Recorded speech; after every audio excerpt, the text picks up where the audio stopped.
This Del Webb community is one of the best kept secrets in Georgia for active adults, and today I'm going to take you inside this community and show you my latest listing and see why they're both so special.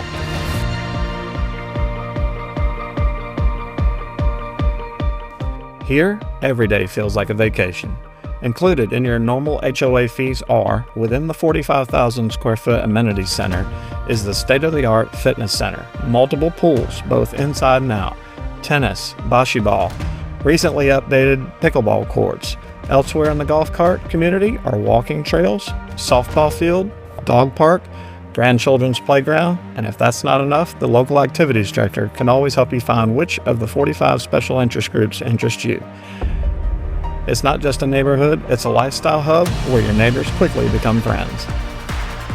If you've been looking for something special in Sun City Peachtree, this is it, a Dunwoody Way floor plan. This one with a full stone facade, no longer offered.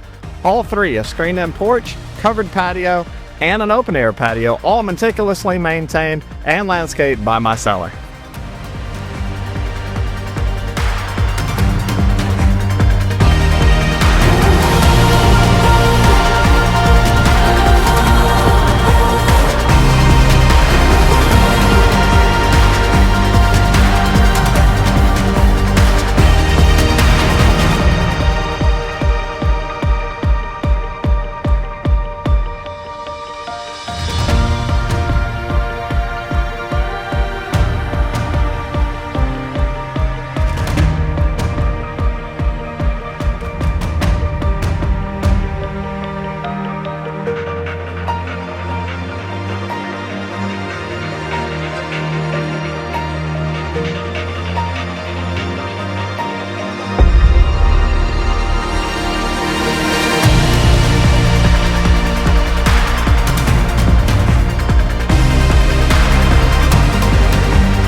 Now let's talk Griffin. You've got 2 hospital facilities within 30 minutes. Every type of dining you can imagine, yes, even sushi. And downtown is full of charm. Think farmers markets, classic car shows, cozy concerts, and more small town magic than a Hallmark movie. We've even got a beach party with live band, because why not? Homes like this in Sun City Peachtree don't last long. If you're looking for that perfect mixture of community, affordability, and lifestyle, don't blink. Call me today and schedule your own private showing, or I can list your home.